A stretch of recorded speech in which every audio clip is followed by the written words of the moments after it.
أعوذ بالله من الشيطان الرجيم بسم الله الرحمن الرحيم الحمد لله رب العالمين بارئ الخلائق الأجمعين باعث الأنبياء والمرسلين ثم الصلاة والسلام على سيدنا حبيبنا حبيب قلوبنا وشفيع نفوسنا أبي القاسم محمد اللهم صل على محمد وآل محمد وعلى أهل بيته الطيبين الطاهرين.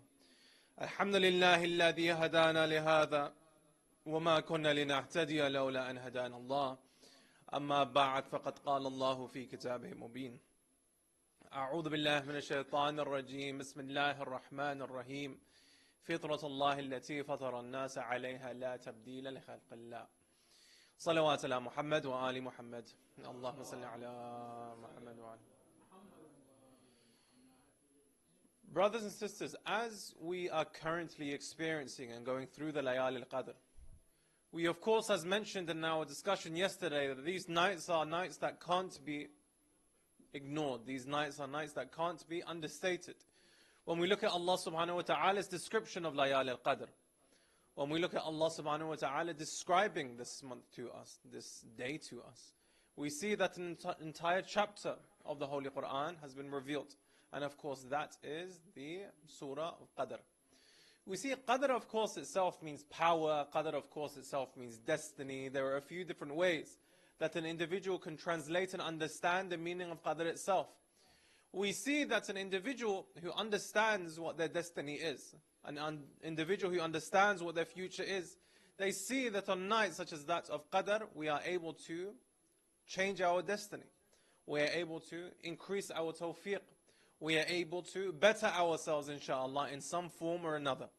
So when Allah subhanahu wa ta'ala in the Holy Quran states, Bismillahir Rahmanir Rahim, Inna anzalnahu fi laylatil qadr. We see Allah subhanahu wa ta'ala is stating that the revelation of the Quran, of course, occurred within inside the night of Qadr. Therefore, we see the descent of knowledge occurred upon the night of Qadr. The descent of ilm occurred on the night of Qadr. We see the descent of guidance occurred on the night of Qadr. Therefore, when we look at what we need to do and what our responsibility is for these nights of Qadr, we see that in order for us to actually uphold the purpose of what the night actually is there for, we see we must make sure that we dedicate ourselves to the pursuit of knowing, the pursuit of knowledge, and the pursuit of guidance, which is why the Quran was revealed, was it not? Why is it that Laylatul Qadr is revealed? Because we see that the final testament of the truth was revealed upon the Holy Prophet. The final testament of the truth was given to, of course, Rasulullah Muhammad sallallahu alayhi wa alayhi. Allahumma salli ala ma. Therefore we see in the descent of the Holy Quran on this particular night that we are currently experiencing and we are going through, Allah subhanahu wa ta'ala states that these nights are nights that change our destiny. An individual, for example, if they apportion a certain amount of rizq, in Laylatul Qadr, if a dua is made, then the rizq would be increased. If someone is, for example, destined a certain amount of income, this could potentially change after an individual engages in the a'mal in Laylatul Qadr. However, we see rizq, of course, is something that Allah subhanahu wa ta'ala changes. Rizq is Allah subhanahu wa ta'ala's apportionment to us. He states there is a certain amount listed for you. At the beginning of the year, this amount of rizq is listed for you. And we see that we spend the entirety of our lives trying to chase this rizq that has already been written for us. This rizq that has already been sent for us. We see, of course, it's our responsibility to go and get that rizq. It's not the case that we sit at home and say, Allah subhanahu wa ta'ala has written this for me. No. We understand that it's an individual who goes and pursues this rizq. After Allah subhanahu wa ta'ala has apportioned it for them, then they are in receipt of it. And then they are recipients. Therefore, seeing this, we understand that we spend our time, of course, chasing things that are material, chasing an income, chasing money. And these are things, of course, aspects Allah subhanahu wa ta'ala has already written for us. However, when we look at other aspects of the religion of Islam, the very thing that was revealed on Laylatul Qadr, we see the Quran itself, when it came down with a particular command. And that command was what? As we all famously know, it stated Iqra. It stated read, it stated learn. We need to understand. So what is it that Allah subhanahu wa ta'ala wants us to read? What is it Allah subhanahu wa ta'ala wants us to learn? When He reveals the Holy Quran and when He teaches us these particular things, we see that even if we see that elements of our lives, such as our income, they could be apportioned and written for us beforehand, there is one thing that is not written for us. There is one thing that is unlimited by nature. There is one thing that it's not a case in Laylatul Qadr, if you make a dua, it would increase or decrease. And that particular thing is ilm. We see when we look at the importance of ilm and we look at the importance of knowledge, Allah subhanahu wa ta'ala states for ilm, there is no apportionment or rizq. There's an infinite possibility that you can go and seek. For ilm, there is absolutely no mahdood. There is no limit. There is no place where we would say that this is where my pursuit stops. But rather we understand that knowledge itself is a thing that we can seek and we can gain and we can improve on a day-to-day. So we see the thing that is actually written for us and is actually limited, which is our income. That's the thing that we spend a lot of time on. The thing that's actually unlimited and uncapped, we see that that may be something that we are leaving on the side. Therefore, when we look at the discussions between Amir al-Mu'mineen, Ali ibn Abi Talib, salawat ala Muhammad wa ali Muhammad, and Kumail, he makes this point very clear. He states in his conversation with Kumail that, "O Kumail, what is better, wealth or knowledge?" And Kumail, of course, responds with knowledge.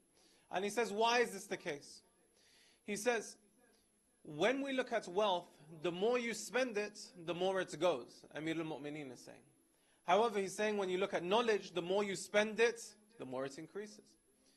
So we understand that the increasing of knowledge is when we spend it, when we use it, when we implement it, when we teach. And we look at the barakah of something, that as we apply it, something is going up. So therefore, when we look at the continuation of this conversation between Kumail and Imam Ali, we see that he states that money and wealth becomes a means that you are judged upon, and knowledge is a means that you are able to judge from, as in you're able to differentiate between right and wrong. He continues, it's a lengthy tradition where he speaks about the difference between wealth, and he talks about the difference of knowledge and ilm in this instance. However, we can see and understand that ilm itself as a concept is quite interesting. When we look at Allah subhanahu wa ta'ala in the Holy Quran, He is described as Al-Alim in many occasions. We see this in the Holy Quran. Allah subhanahu wa ta'ala is referred to as وَبِكُلِّ شَيْءٍ Alim. He is knowledgeable and all-knowing over all things and over all affairs.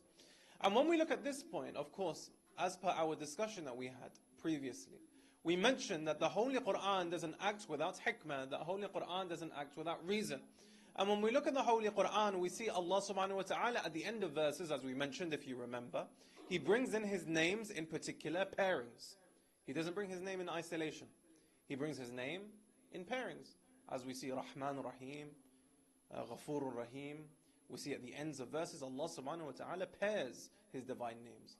So the first question we ask is why? Surely one name would be descriptive enough. Why is it the case that there is this almost arbitrary combination of names at the end of the verses of the Holy Quran?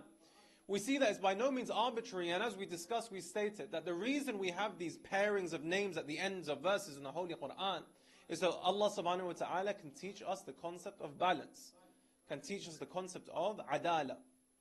How do we see this and how do we understand this? We see, for example, Allah subhanahu wa ta'ala is described in the Quran as Al-Aziz, and He's also described in the Quran as Al-Ghafur. This is one of the combinations that are used in the Holy Quran. Al-Aziz wa Al-Ghafur. Al-Aziz, of course, means what exactly? The mighty, the individual with strength. So if we understand that He is mighty and He is an individual with strength, we understand Allah subhanahu wa ta'ala has the sifat. But as we state, absolutely everything in our life needs to fall within the lines of balance. When we look at the tradition by Rasulullah Muhammad sallallahu alayhi wa alihi, Allahumma salli ala Muhammad wa ali Muhammad, we see that he states that the best of my people are those who are able to apply balance. The best of my people are those who are able to choose the middle way. And therefore, when we look at ourselves and our understandings of the Quran and understandings of Islam and our understanding of Laylatul Qadr, we see that choosing the middle path and choosing the balanced path is what we need to do. So therefore, looking at this verse, we see Allah subhanahu wa ta'ala is described in His Izzah, Al-Aziz. We see Allah subhanahu wa ta'ala has this might and has this strength. However, I ask you, a God who is just mighty, a God who just has strength, a God who just has power, is this a God that is balanced? I would say it's too one-sided. That's why Allah subhanahu wa ta'ala then brings the second name at the end of the verse where He says, Al-Aziz wal-Ghafur. That not only is He mighty, not only is He strong, not only does He have strength, and not only does He have power, but also alongside that He is a Ghafoor. He's forgiving. He's beneficent. He is able to accept the tawbah of the individuals who turn to Him. He's able to accept the istighfar of His faithful servants that would turn to Him. Therefore we see that Allah subhanahu wa ta'ala in the Holy Quran, He teaches us a very important lesson with these names that come at the end. And we may think that they're arbitrary. When we end many verses, we see these pairings of names. We need to stop and look at these names and see that Allah subhanahu wa ta'ala is teaching me the concept of balancing. We return back to our discussion when we were talking about ilm and Allah subhanahu wa ta'ala being called to and referred to as Alim. We see Allah subhanahu wa ta'ala, of course, is all-knowing. Allah subhanahu wa ta'ala has all the knowledge. Allah subhanahu wa ta'ala is the epitome of ilm. However, I ask you, when we look at the word Alim, this is one of the names of Allah subhanahu wa ta'ala in the Holy Quran. What name is this most constantly paired with?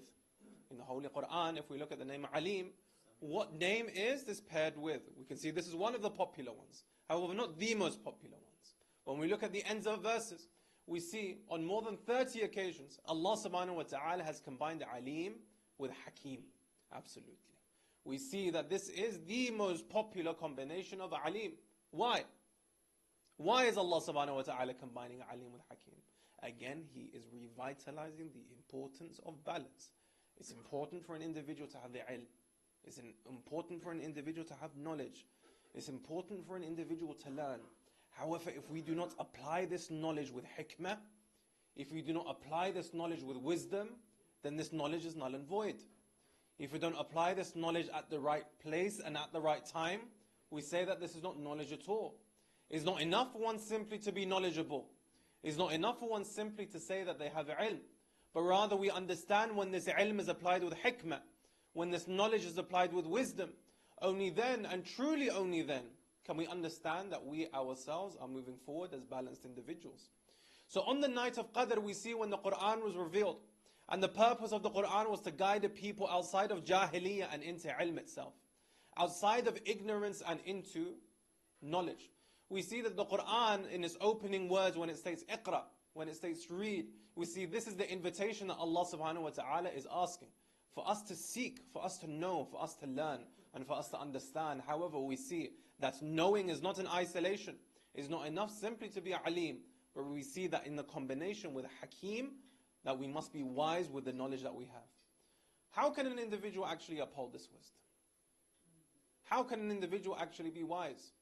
We see again, when we look at the definitions of justice, I would say that this is best answered by Amir al-Mu'minin, Ali ibn Abi Talib, salawat ala Muhammad wa ali Muhammad. We see when someone asks the definition of justice, there are many answers that may be given.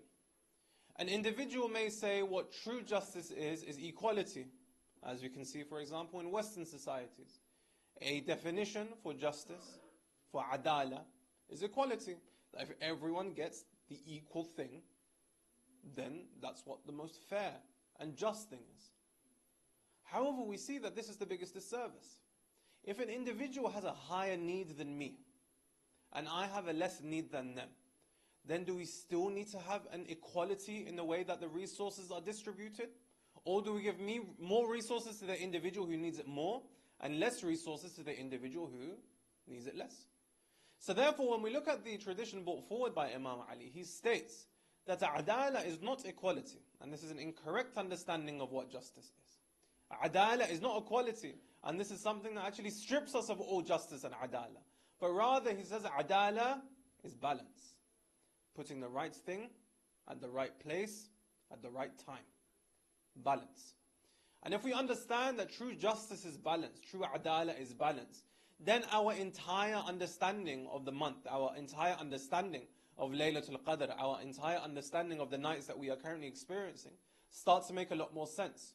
That it is an individual who balances their life between the two extremes. Is an individual who is able to get closer to Allah subhanahu wa ta'ala. Is an individual who is able to apply themselves in their worship of Allah subhanahu wa ta'ala and also manage their day-to-day affairs is the individual who's getting close to Allah subhanahu wa ta'ala. Not the individual who isolates himself and simply takes himself up to a cave. This is not enough. Not an individual who spends all of their time amongst the people and the population. This is not enough.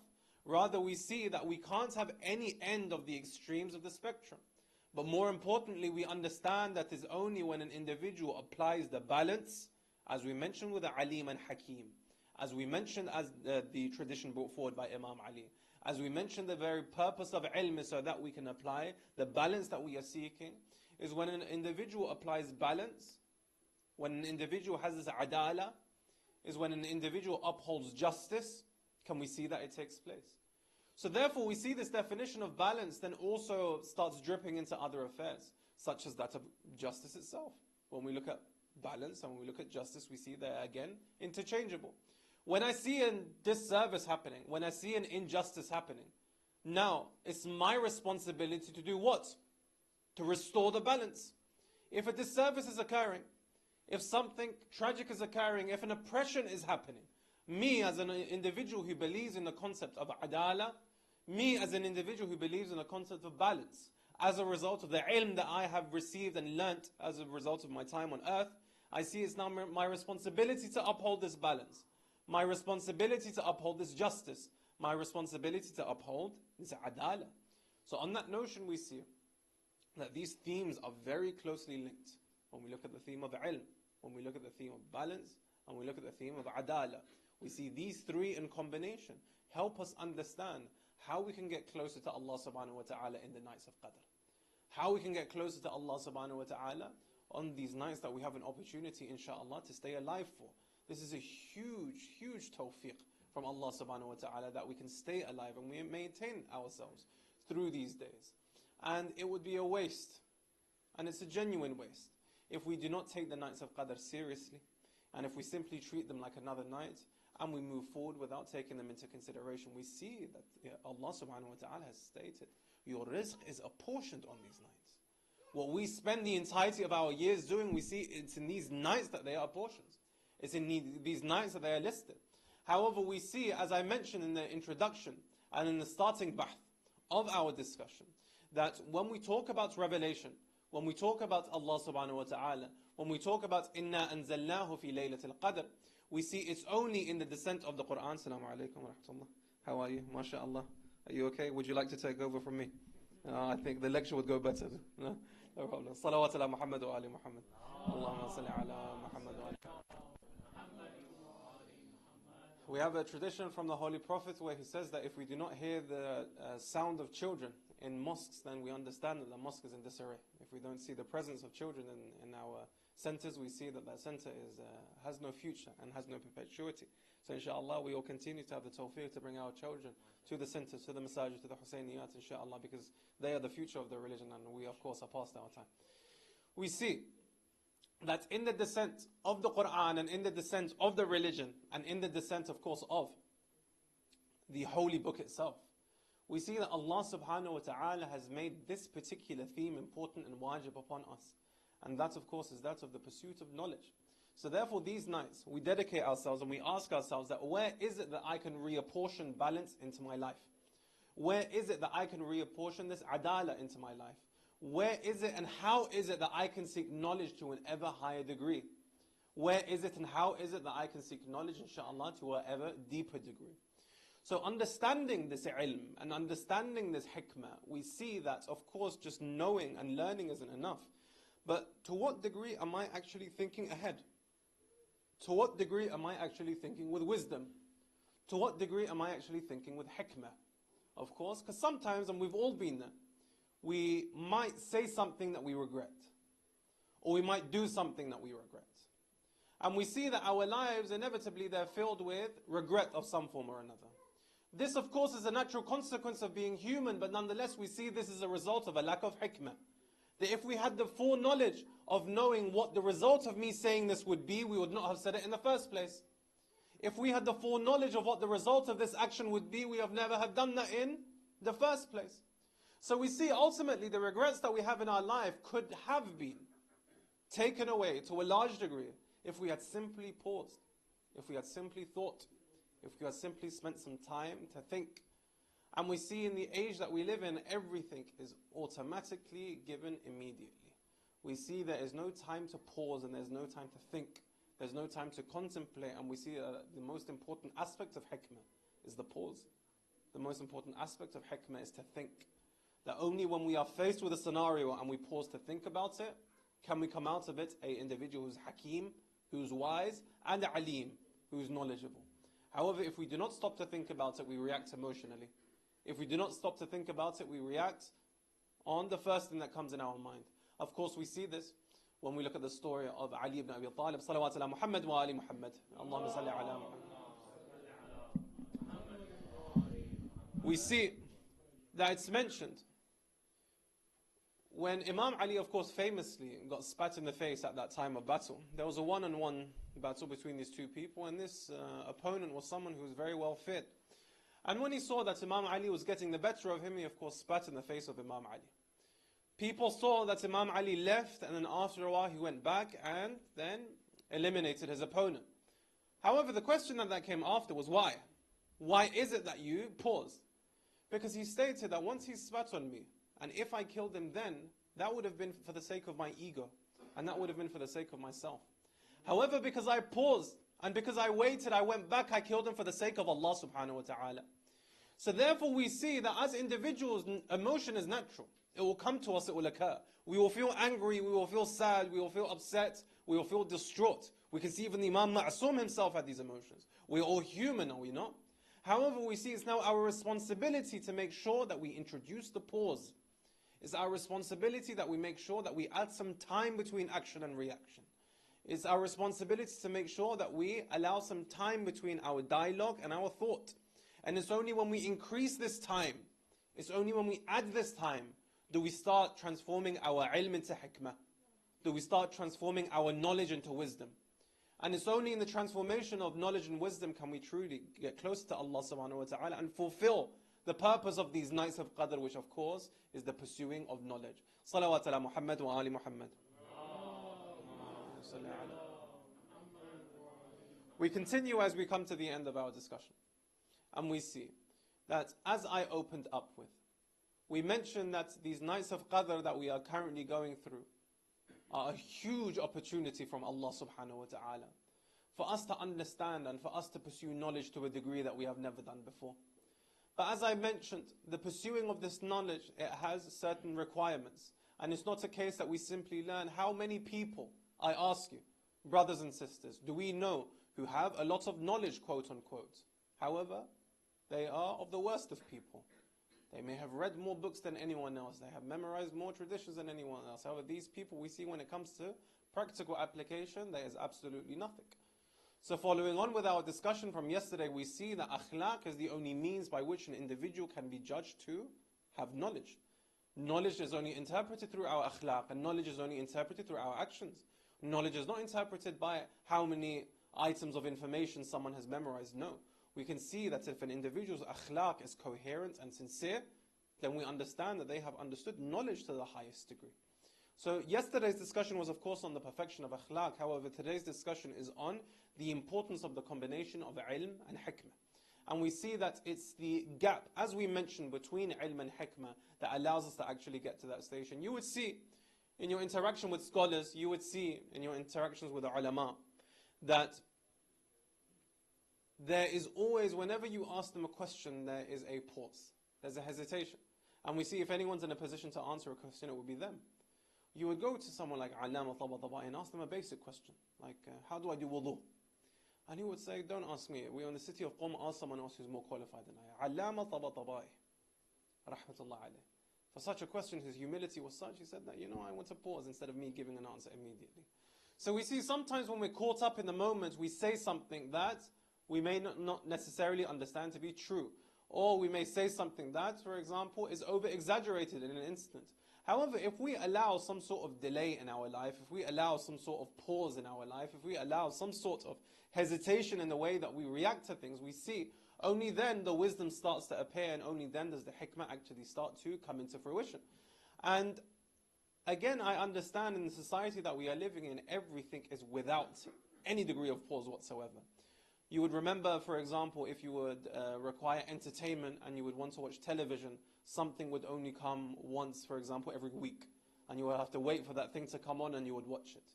And then, for example, you would be able to pause it and play it back. You could record the thing and watch it at any time. Now we have streaming services at the tips of our fingers. At any moment and any time we can have entertainment immediately. We would say sometime back in the day, for example, if an individual wanted food, they would have to go far and wide to get this food. There was this aspect of the pause, the aspect of the wait, the sabr they would develop as a result of them getting it. After that, when they acquire the food, they say that the food itself was of course more delicious and the hunt itself was what gave it value. Now, at the click of a button, we can see at our doorstep we get it. So I understand that the aspect of the pause is taken away. However, that's why there's a lack of hikmah in our society now. That's why there's a lack of hikmah in our communities now. We see that information is at a degree that we've never seen before. Has there ever been an age in which information has been this accessible? Where knowledge has been this accessible? Absolutely not. So why is it the case that we're making worse decisions than we were before? Why is it the case that we see societies crumbling even into a higher effect? If we've got more knowledge, surely we should be making better decisions. This is the correlation, is it not? No. Because if we have more knowledge, we need to make sure that we pair it with hikmah. Al-Alim and Al-Hakim. We see these are the traits that we need to manifest. And these are the traits that we need to embody. Because when we have this pause and when we have this patience and when we have this sabr, only then we understand Allah subhanahu wa ta'ala makes the thing itself more enjoyable. We're currently going through the month of Ramadan, are we not? You see, if you were to eat something after iftar, it's so much more enjoyable because you waited the whole day for it. It's so much more enjoyable because you are hungry the whole day, and when you eat it, it's the best thing that you've ever had. And when you drink it, it's the best thing that you've ever drank. However, on a normal day, if you had that after, you ate something else, and you see it would not have any improvement or would not have any benefit. But wait, they're both exactly the same thing. So what's the difference here? That's the exact point we're making. With the exact same thing, you can get an entirely different reward. With the exact same thing, you can get an entirely different barakah. Only if we add the element of sabr. Only if we add the elements of patience. There was a particular Persian poem which stated that there was a king and he was ridden with a particular illness, and this meant that he couldn't sleep. So for him, sleeping was difficult and eating was difficult. But of course, he was the king. He had the best of the beds to his disposal. He had the best of the foods to his disposal. So he was immersed by this every day. However, nonetheless, it would be difficult for him to actually engage in it. So in his restlessness, he went on the balcony of his castle and he looked over. And he saw that there was a man who was homeless and had absolutely nothing to his name. All of his possessions were in the bag next to him. And he saw that this person, he laid down, he put his things to his side, and he fell asleep immediately, and he looked as if he was enjoying his sleep so much. The king lost his temper. He was just like, this individual in my kingdom, he's my subject. And look at how he's enjoying sleep, and look at how he's enjoying his food that he just ate before his sleep. Bring him up now so that I can speak to him. They brought him up. So the Persian translates as follows. He was brought up, and the king said, with what audacity as my subject in my kingdom are you eating with such happiness and sleeping with such happiness when your king is unable to? And then the person responded, do you want to know how to sleep like a king? And it's like, of course I do. Do you want to know how to eat like a king? He's like, of course I do. It's like, it's not in getting the best things as you have done, the finest food and the finest beds. If you want to sleep like a king and eat like a king, the only thing you need to implement is sabr. He said, I don't eat all day. So when I eat that dried piece of bread at the end of the day, I'm eating like a king. It's like, I don't rest all day. I'm working. And when I rest and sleep at the end of the day, this is the sleep that no amount of money can buy. So we see when we look at sabr and when we look at patience and the importance of us enacting this, we see that the element of sabr is the mechanism by which we can actually develop our ilm into hikmah. The element of sabr is what we can actually use in order to benefit from these nights of qadr. So therefore, to develop our sifat of sabr and to develop this sifa of sabr and the trait of sabr, we see that when Allah subhanahu wa ta'ala asks us to have correct conduct with our family members, it's for this exact reason. Sometimes it's difficult. Sometimes it's hard to be patient. Sometimes you want to react badly. Sometimes you do want to shout. But as we just mentioned, the same sabr that you enact when you are talking with your family members and they have angered you or upset you, is the same sabr that you use in order for you to develop that knowledge into hikmah, is the same sabr that you use so that you can have control in the month of Ramadan. This is a tool, this is a muscle that you can use anywhere. It's like a hammer, right? A hammer can be used for absolutely any purpose. We can use it for anything we want. It's not just for one thing. You just must have the hammer. It's like a wrench. In Farsi they call it the achare Ferransi. We see that that wrench can be used for any purpose. However, the tool itself is singular. Sabr itself is exactly the same. It's not something that you just use for one purpose and it's devoid. No. We see that when we look at fasting, this is development of sabr. When we look at our akhlaq with our family, this is development of sabr. When we look at all of these things, it's development of the sabr, because Allah subhanahu wa ta'ala knows this tool is the very tool we need in order to attain knowledge of a higher degree, and in order to transfer this knowledge into wisdom so that we apply it with balance and we apply it to the correct situation and scenario. Therefore, we'll conclude our lecture today as our time has come to an end. And we state that when we look at the verses of the Holy Quran that state, Bismillah ar-Rahman ar-Rahim, Inna anzalnahu fi laylatil qadr. We see Allah subhanahu wa ta'ala verily revealed the book on the night of Qadr. So we see as we are experiencing these days where the Quran itself was revealed, we need to make sure we uphold the very purpose for which the Quran was revealed for. When we look at the first word, as we mentioned, that is Iqra bismi rabbika alladhi khalaq. Allah subhanahu wa ta'ala commands us to read. Allah subhanahu wa ta'ala commands us to study. Allah subhanahu wa ta'ala commands us to learn. However, we see this learning is not in isolation. This learning is not devoid of anything else. We must apply this knowledge with sabr. We must apply this knowledge with patience. We must apply this knowledge with a little bit of hesitation, and after that we will be able to have the hikmah to make the right decisions, so that we don't say something we regret, we don't act in a way we regret. And it's that same tool of sabr that we are developing in the month of Ramadan, is the tool of sabr inshallah that we will use in order to make better decisions. When we look at this night, of course, we passed the 19th of Ramadan, which was the night that, of course, the blessed head of Amir al-Mu'mineen was hit by the sword of Ibn Muljam. And we see that the sword, as we mentioned, was a sword that was soaked in poison for 40 days, because they understood that Imam Ali was not a normal individual. Imam Ali was not a person that could be killed easily. Imam Ali had to be taken out by any means necessary. Therefore, we see that it wasn't the case where the sword was struck on the head of Imam Ali and he passed away, but rather the poison had set in and he stayed alive even up until today. We see last night was the night that his blessed head was struck, and he was still alive and he was still conscious till the nights that we are currently experiencing. Can you imagine, brothers and sisters, the difficulty that the Imam was in? Can you imagine, brothers and sisters, the pain that Amir al-Mu'mineen was going through? That we see that if a death is immediate, all the pain has now gone away. However, if now the poison is trickling through the head of an individual, if the head is cut open and the blood is now gushing out, we see that the pain would now be excruciating. We see Imam in all of his wisdom and in all of his hikmah, he even at this time did not give up his wisdom. We see that Imam Hassan and Hussein, we see that Sayyidah Zainab surrounded him at this particular night after he was struck in the Masjid of Kufa. We see he was taken back to his home, and Sayyidah Zainab was now in a situation where she was looking at her father, who was the definition of strength, now in a place of grief, now in a place of suffering, now in a place of desolation. We see that, of course, Imam Hassan and Hussein come and they are looking at their father unaware of whether he is going to live or whether he is going to die. We see that the people of Kufa, they remain awake this night and they constantly ask the state of Amir al-Mu'mineen. Amir al-Mu'mineen, instead of taking this time to wallow in his grief and to wallow in his pity, he takes this time to give his wasiyah. He takes this time to give his will to Imam Hassan and Hussein, where he states that I would like you not to chase the dunya the way the dunya chases you. Can you imagine the maqam of Amir al-Mu'mineen in this excruciating pain, in this excruciating suffering? He is giving wasiyah and he is giving nasiha and he is giving advice and recommendation to his children at this point in time. So therefore, us as the followers of the Imam himself, we must uphold these legacies. We must uphold these messages. We must uphold the words of the Imam himself, where he is saying, do not chase the dunya the way the dunya chases you. We see the difficulties are now increasing and the people are now getting more restless, where they see, of course, the blessed head of the Imam is not now recovering. The Imam himself is now coming closer towards the time of death. The justice of Amir al-Mu'mineen prevails even in this moment, where he states that if I survive this incident, let me be the individual who deals with Ibn Muljam.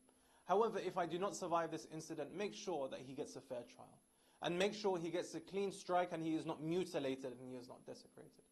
However, when we look at what the response was to the Ahlul Bayt alayhim as-salam, I ask you, was the same dignity given to Aba Abdullah al-Hussein in the plains of Karbala?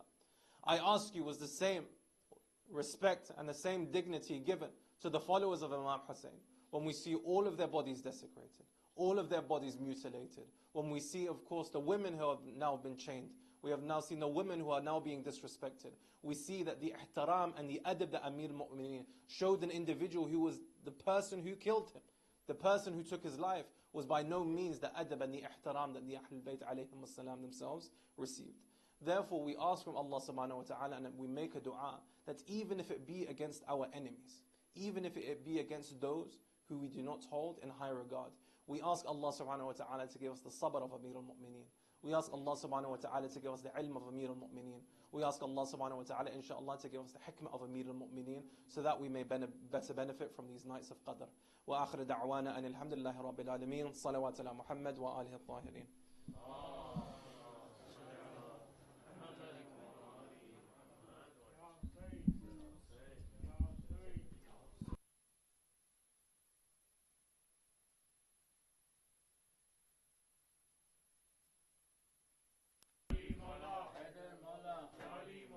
Haidar Maula, Haidar Maula, Haidar Maula, Haidar Maula, Haidar Maula.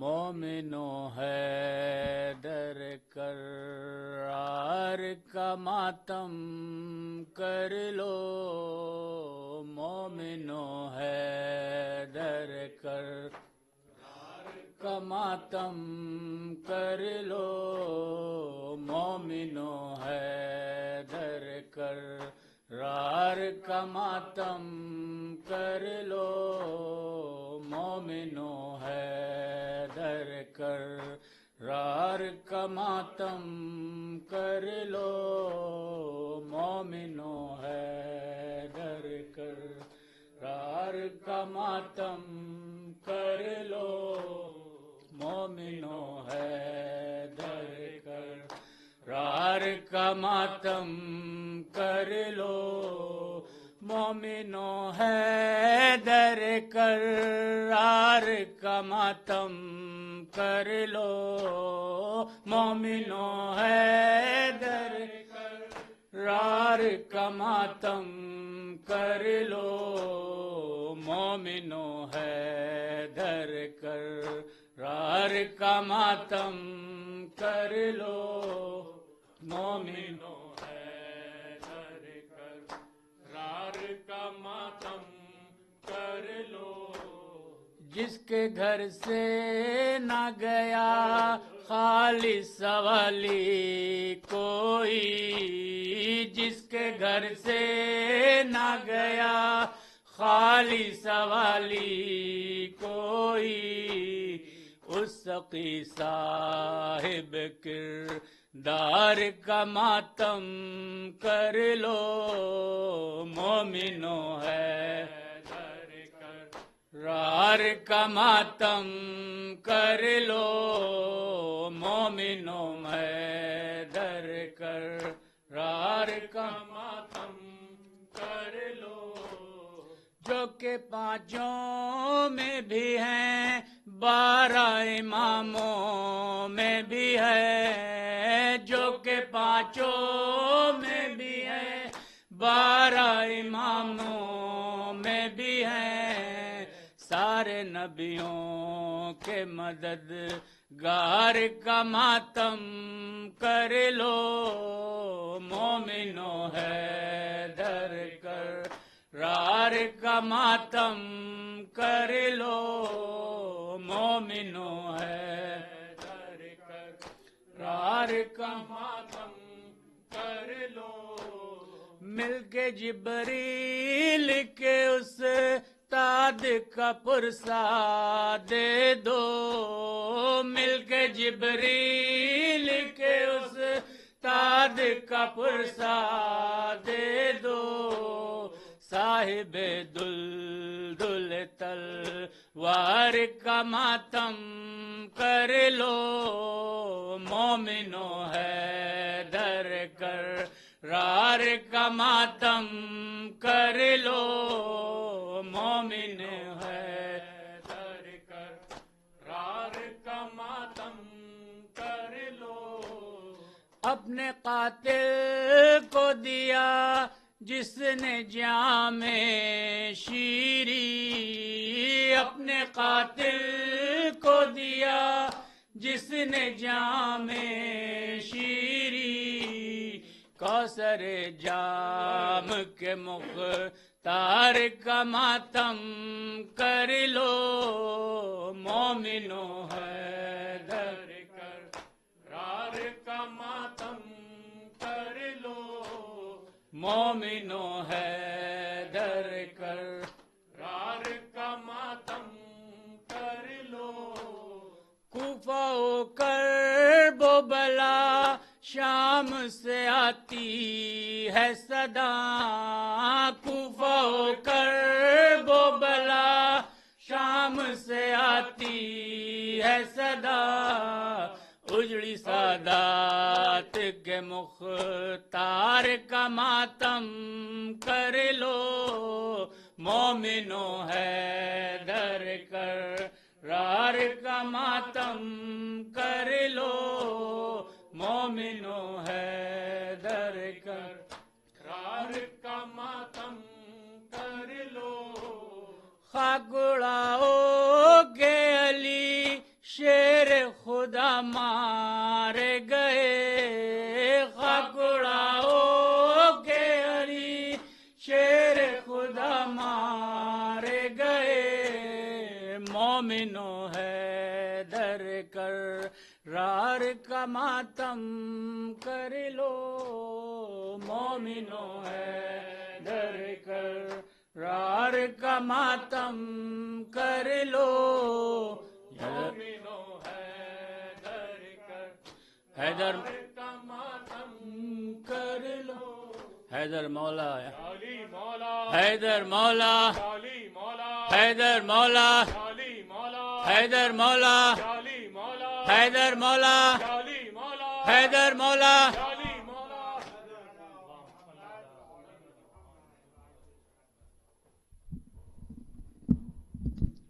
السلام عليك يا أبا عبد الله السلام عليك ابن رسول الله السلام عليك ابن أمير المؤمنين وابن سيد الوسيين السلام عليك ابن فاطمة الزهراء سيدة النساء العالمين السلام عليكم ورحمة الله وبركاته السلام عليك يا مولا وابن مولا السلام عليك يا غريب الغرباء السلطان أبا الحسن علي بن موسى الرضا ورحمة الله وبركاته السلام عليك يا صاحب الزمان السلام عليك يا شريك القرآن السلام عليك يا مظهر الإيمان عجل الله تعالى فرجه وسهل الله مخرجه وظهورا ورحمة الله وبركاته اللهم كن لوليك الحجة ابن الحسن صلواتك